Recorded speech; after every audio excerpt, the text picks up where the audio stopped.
क्योंकि आप एक बात याद रखना, आपका कोई साथ नहीं देगा, आपके माँ बाप साथ नहीं देंगे तो दुनिया तो भाड़ में जाए। आपका माँ बाप भी आपका साथ छोड़ देगा उस समय जिस समय आपको सबसे ज़्यादा ज़रूरत होगी अपने माँ बाप की। भगवान आपका साथ उस समय छोड़ देगा जिस समय आपको सबसे ज़्यादा ज़रूरत होगी आपको भगवान की। जय हिंद एवरीवन।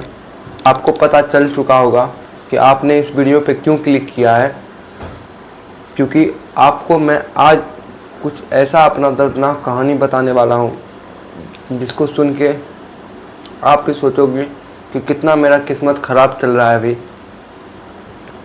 आप विश्वास नहीं करोगे, आपने इस वीडियो पे क्लिक किया है तो आप पक्का कुछ सीख के जाओगे, कुछ ईमानदारी से कुछ सीख के जाओगे, ये मैं आपको गारंटी देता हूँ। आप लोग कहीं पे बैठ जाओ 10 मिनट और इस वीडियो को सुनो और देखो और समझो कि कितना एक इंसान पे बीतता है। क्योंकि आप एक बात याद रखना, आपका कोई साथ नहीं देगा, आपके माँ बाप साथ नहीं देंगे तो दुनिया तो भाड़ में जाए। आपका माँ बाप भी आपका साथ छोड़ देगा उस समय जिस समय आपको सबसे ज़्यादा ज़रूरत होगी अपने माँ बाप की। भगवान आपका साथ उस समय छोड़ देगा जिस समय आपको सबसे ज़्यादा ज़रूरत होगी आपको भगवान की। दुनिया साथ छोड़ देगा जब आपको सबसे ज़्यादा ज़रूरत होगी किसी अपने की। कोई अपना नहीं होता है, ये बात याद रखना। ना माँ बाप अपने होते हैं, ना भगवान अपना होता है, ना गुरु अपना होता है, कोई अपना नहीं होता है। बस सब अपने अपने जगह पे हैं, बस कोई किसी का नहीं होता है। तुम अगर आज जी रहे हो ना तो तुम अपने बदौलत जी रहे हो। तुम अगर कल मर जाओगे ना तो दुनिया को कोई फर्क नहीं पड़ेगा। तुम अगर कल मर जाओगे तो दुनिया को कोई फर्क नहीं पड़ेगा कि तुम कहाँ हो नहीं हो, और तुम अगर जी रहे हो तो भी दुनिया को कोई फर्क नहीं पड़ रहा है कि तुम हो कि नहीं हो।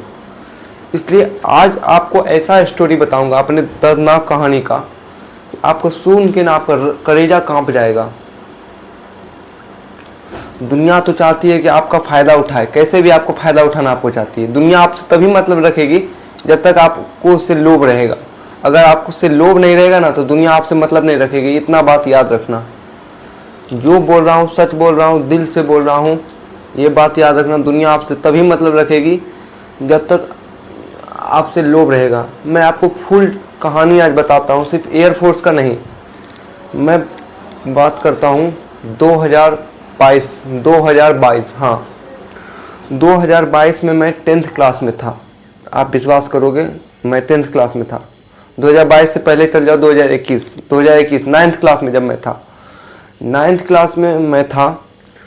मुझे पढ़ने में उतना मन नहीं लगता था। मैं अपने दोस्त के साथ डेली सुबह स्कूल जाता था, स्कूल से आता था तो फिर मेरा एक दोस्त का साइकिल का दुकान था, मैं उसके पास ही चला जाता था और वहीं पे दिन भर बैठता था, टाइम पास करता था। क्योंकि मुझे पढ़ने में इच्छा नहीं करता था। क्या होता है पढ़ाई लिखाई, मुझे कोई मतलब नहीं था कि क्या पढ़ाई लिखाई होता है नहीं होता है। स्कूल का भी होमवर्क नहीं करने का मन करता था तो नहीं करते थे, बहुत कम, हफ्ता में एक दिन किए तो किए, नहीं तो वो भी नहीं करते थे। मुझे पढ़ने का बिल्कुल शौक़ नहीं था। उसके बाद मुझे थोड़ा सा भी मन नहीं करता था मैं पढ़ाई करूं, कुछ भी करूं। बस जाके दुकान के दोस्त का साइकिल का दुकान था, वो साइकिल बनाता था, मैं जाके देखता था कि कैसे कैसे काम करता है। फिर बात आती है, एक दिन मैं यूट्यूब चला रहा था तो किसी तरह पता चला यूट्यूब पे भी वीडियो डाल के कुछ होता है, कुछ पैसे कमाए जाते हैं। क्या होता है नहीं होता है इतना जानकारी नहीं था। मैंने अपना एक चैनल ओपन किया जिस पे मैंने टेक वीडियो बनाना शुरू किया। जो रियलिटी है मैं वो रियलिटी बता रहा हूँ। दुनिया मुझे पागल समझ रही थी कि क्या वीडियो बना रहा है, क्या कर रहा है, नहीं कर रहा है, वो कर रहा है, डिस्ट्रैक्ट कर रहा है। तो अभी की डेट पे आप कुछ भी करोगे तो दुनिया आपको पागल ही समझोगी। जब तक आप अपने पैर पे खड़े नहीं हो जाओगे तो दुनिया भी मुझे पागल समझ रही थी, क्या बना रहा है नहीं बना रहा है। मुझे भी लगता था कि जब पागल समझ ही रहे हैं तो और पागल बन जाओ। जो लोग तुम्हें पागल समझे तो उसके सामने और पागल बन जाओ। हाँ पागल हैं। मैं आपको रियलिटी बताता हूँ। मैंने उस चैनल पे अपनी ईमानदारी से काम किया। लगभग 100 से 200 वीडियो बनाए होंगे और डेली अच्छे से वीडियो बना के अच्छे से एसईओ करके थंबनेल टाइटल लगा के मैं काम करता था। मेरा चैनल नहीं चला। फिर मैंने एक और चैनल बनाया जो कि मुझे उस टाइम फ्री फायर खेलने का लत था, तो मैंने फ्री फायर खेलना चाहा, उसका वीडियो डालने लगा एक और चैनल पे। वो चैनल पे भी 6 महीने काम किया, नहीं चला, मैं छोड़ दिया यूट्यूब। मेरा 10th का आ गया बोर्ड एग्ज़ाम, उसी इतना करते करते 1.5 साल बीत गया। अब मेरा 10th का बोर्ड एग्ज़ाम था और पढ़ने का बिल्कुल इच्छा नहीं करता था ज़बरदस्ती पापा एक कोचिंग पकड़ाए थे, उस कोचिंग में शाम में जाते थे, बस 1-2 घंटा पढ़ते थे और बस कैसे कैसे करके मैं भगवान भरोसे मैं 10th पास हुआ। 10th पास होने के बाद मैं शिफ्ट हो गया वहाँ से कहीं और, जो कि बिहार में आता है, सिल्क सिटी ऑफ बिहार कहते हैं भागलपुर को। मैं भागलपुर में शिफ्ट हो गया। यहाँ से मैंने 11th-12th की पढ़ाई कंप्लीट की। 11th-12th की पढ़ाई कंप्लीट करने के बाद अभी 11th में आया तो मैं पढ़ने के प्रति मेरा मन जागरूक हुआ। मैंने सब गेम खेलना छोड़ा, यूट्यूब पे वीडियो बनाना छोड़ दिया कि नहीं मुझे पढ़ाई करना है। मैंने यूट्यूब पे मैंने अपने से सच्चे मन से किताब खोला और पढ़ना शुरू किया। एक एक चीज़ पढ़ा। मैथ से मुझे बहुत लगाव हो गया क्योंकि मैथ का हिसाब बनाना मुझे बहुत अच्छा लगता था, प्रॉब्लम सॉल्व करना मुझे बहुत अच्छा लगता था। मैंने पढ़ना शुरू किया। पढ़ते पढ़ते मैंने 11th पास किया। फिर इसके बाद 12th आया। 12th में मैंने और जी जान लगा दिया। फिजिक्स, केमिस्ट्री, मैथ सब में मुझे रुचि आने लगी तो मैंने पढ़ना शुरू से हिसाब किया। और हमारे गुरुदेव कहते थे कि तुम्हें मैथ में 90 करना है, तो हम लोग का टारगेट था कि मैथ में हम लोग को 90 मार्क्स लाने हैं मैथ में। बस इसी टारगेट को कंप्लीट करने के लिए मैंने खूब सेट लगाए। मैथ के कम से कम 50 से 60 सेट लगाए होंगे। आज भी मुझे याद है कि सुबह में 9 बजे बैठ के जब सेट मारने बैठा था तो पता नहीं चलता था कि कब दिन पार हो गया। और कोचिंग में भी जाके उतना ही सेट लगाना पड़ता था। देन उसके बाद 12th का हमारा बोर्ड एग्ज़ाम हुआ।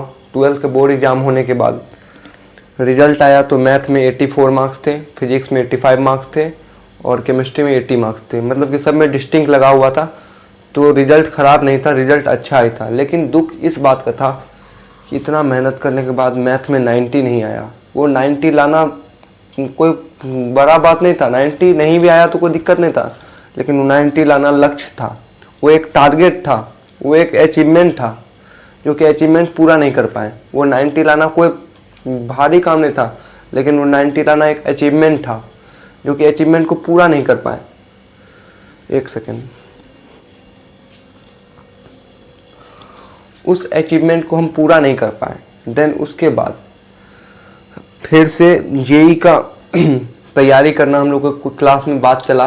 सर लोग बोलने लगे कि आप लोग जेई का तैयारी करो, जेई मेंस, जिसको आईआईटी बोलते हैं अभी के डेट में, जेई मेंस। तो जेई मेंस 2026 की तैयारी करो। 2025 में जेई मेंस दोगे तो हो नहीं पाएगा क्योंकि टाइम ही नहीं बचा था, 15-20 दिन बचा था, तो उसमें तो कुछ होता ही नहीं। तो हम लोगों ने जेई मेंस की तैयारी शुरू किया। हम थे और एक मेरा दोस्त था और दो मेरे दोस्त थे और एक हम थे, 3 लड़का थे, 2 लड़का 1 लड़की थे। तो हमने तैयारी शुरू किया। शुरू करने के बाद हम लोगों ने डेली उसको पढ़ना शुरू किया। एक एक चैप्टर शुरू से उठाए। मोल कंसेप्ट, जैसे केमिस्ट्री का पहला चैप्टर है मोल कंसेप्ट 11th का, फिजिक्स का पहला चैप्टर यूनिट डायमेंशन, मैथ का पहला चैप्टर है सेट्स रिलेशन। हमने पढ़ना शुरू किया, अपना 100% देते गए। लास्ट में रिवीजन स्ट्रेटजी सब बढ़ा दिया कि कैसे रिवीजन करना है, कैसे मॉक टेस्ट देना है, कैसे प्रैक्टिस करना है और कैसे मॉक टेस्ट को एनालिसिस करना है। हमने सब कुछ करके देखा। कम से कम 16-17 घंटा 18 घंटा कम से कम लगाए थे कि रात को नींद आता था लेकिन तब पर भी सोने का इच्छा नहीं करता था, क्योंकि एक ही बात दिमाग में था कि इस बार एग्ज़ाम क्रैक करना है। देन उसके बाद जनवरी में एग्ज़ाम हुआ तो मेरे केमिस्ट्री मेरा ख़राब हो गया और मैथ में मेरा 94 परसेंटाइल थे, फिजिक्स में 89 परसेंटाइल था और केमिस्ट्री में 33 परसेंटाइल था। जो रियलिटी है रियलिटी बता रहा हूँ, कोई फेक वीडियो नहीं है, कोई झूठ नहीं बोल रहा हूँ, जो सच है सच बोल रहा हूँ। उसके बाद फिर से 2 महीना समय था। अप्रैल में जब एग्ज़ाम दिया, अप्रैल में एग्ज़ाम देने के बाद अप्रैल में भी मेरा केमिस्ट्री उतना बढ़िया नहीं गया, तो मेरा जेई मेंस ख़राब हो गया, समझ लो। देन उसके बाद 2025 में ही हमने साइड से एयरफोर्स का फॉर्म भरा था। एयरफोर्स की वैकेंसी आई थी जुलाई में, हाँ जुलाई में ही वैकेंसी आई थी, जैसे इस बार आया है 2025 में। तो हमने फॉर्म भर दिया था, तो सोचा कि बैठे बैठे क्या करते हैं, कोई एयरफोर्स ट्राई करते हैं। मेरा एक भाई है, कजन है, उसने बोला कि भाई तुम एयरफोर्स ट्राई करो, तुम्हारा हो जाएगा। तो हमने एयरफोर्स का फॉर्म भरा। यही लेवल का पढ़ रहे थे तो एयरफोर्स का उतना पढ़ने की ज़रूरत नहीं था, तो फिर पढ़ाई किया था हमने। उसका एग्ज़ाम दिया, एग्ज़ाम क्रैक हो गया नवंबर में। देन उसके बाद हमारा फिजिकल था 21 जनवरी को, रनिंग, जिसमें रनिंग, एसआरटी और जीडी था। तो ये सब था। तो हमने फेज़ 2 भी क्वालिफाई कर लिया एयरफोर्स का। देन उसके बाद हम लोग का 30 तारीख को मेडिकल था प्रयागराज में। प्रयागराज में मेडिकल का सब कुछ हो गया था। लास्ट में मुझे पॉइंट दिया था वजन का, आप अंडर वेट हो, आपके पास 20 दिन का समय है, आप वेट बढ़ा लो। जब 23 फरवरी को हमने लखनऊ बख्शी का तालाब गया तो वहाँ पे हमें बोला गया कि आप अगले इनटेक में ट्राई करना। फिर उस समय वैकेंसी निकली हुई थी तो हमने फिर से फॉर्म भरा और फिर से मेहनत किया और फिर से 70 में 50 मार्क्स लाया। एक एयरफोर्स एक्स ग्रुप जो कि मैथ है। फिर से इतना मेहनत करने के बाद अभी 19 जुलाई को मेरा फेज 2 था, उसमें रनिंग क्लियर मैंने कर लिया था, पुशअप, सिटअप, स्क्वाट और एसआरटी भी क्लियर कर लिया था। शाम में ग्रुप डिस्कशन में आउट हो गया। अब विश्वास नहीं करोगे, इतना मेरा किस्मत ख़राब चल रहा है ना, भगवान ऐसा किस्मत किसी बच्चा को ना दे। और मैं वीडियो बनाता हूँ, खुलेआम बनाता हूँ, जिसको दुनिया को जो बोलना है बोलने दो। मैं अपना काम करता रहूँगा, मैं वीडियो बनाता रहूँगा और डेली आपके लिए वीडियो आएगी। आपको 100% विश्वास दिलाता हूँ, दुनिया को सपोर्ट करना है करे, ना करना है मत करे, मैं अपना कर्म करने से पीछे नहीं हटूँगा। और अगर कोई मुझे मुंह पे आके बोलेगा ना कि वीडियो क्यों बनाता है, तो उसके मुंह पे आके जवाब दूंगा। लेकिन मैं अपना कर्म करते रहूँगा, बस आप लोग सपोर्ट करते रहिए। आप लोग का प्यार और समर्थन रहा तो हमारी फैमिली को बहुत बड़ा करना है, दुनिया का नंबर 1 फैमिली बनाना है। इस फैमिली को इतना सपोर्ट कीजिए कि हम लोग का इतना बड़ा परिवार हो कि अगर हम कल के डेट में बाहर निकले तो आप लोग को इतना प्यार मिले कि आप लोग बोले कि नहीं, आज हैं जो रिशु सर हैं जो अच्छा कर रहे हैं, पढ़ा रहे हैं, हम लोग को नॉलेज दिए हैं। मैं आप लोग के लिए बेस्ट से बेस्ट कंटेंट लाऊंगा। एयरफोर्स, एनडीए, जेई लेवल का कंटेंट लाऊंगा, क्योंकि मुझे जेई लेवल का नॉलेज तो हो चुका है ना। एग्ज़ाम नहीं निकला बात अलग है, लेकिन उतना नॉलेज है। एयरफोर्स का नॉलेज है, एनडीए का नॉलेज है। उससे पहले हाँ 2024 में एक और कहानी है, मैंने एनडीए भी ट्राई किया। एनडीए में 2024 ट्राई किया, नहीं हुआ, क्योंकि मुझे हिस्ट्री ज्योग्राफी से उतना लगाव रहा नहीं। मानते एनडीए का छोड़ दो, एनडीए में मैंने मेहनत ही नहीं किया, यही मानते हैं। लेकिन इतना कुछ बीतने के बाद में एक आदमी को पता चलता है कि उसके दिल पे क्या बीतती है।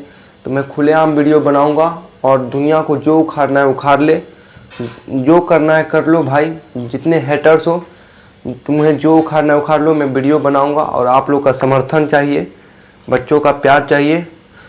मैं जल्द से जल्द आपके लिए बेस्ट से बेस्ट कंटेंट लाऊंगा पढ़ाई के मामले में। और मुझे एक ऐसा इंसान बनना है जो कि मुझे किसी से मांगना ना पड़े, मैं सबको देने की कोशिश करूंगा।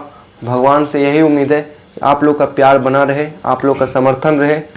आप लोग के लिए बेस्ट से बेस्ट कंटेंट लाऊंगा। आप लोग छोटी सी फैमिली को इतना बड़ा फैमिली करना है कि कल के डेट में अगर मैं बाहर निकलूँ तो आप लोग बोल सके कि हाँ ये हमारे सर हैं। तो बस इतना ही, आप लोग का प्यार और सपोर्ट चाहिए। मिलते हैं नेक्स्ट वीडियो में, तब तक के लिए जय हिंद, वंदे मातरम।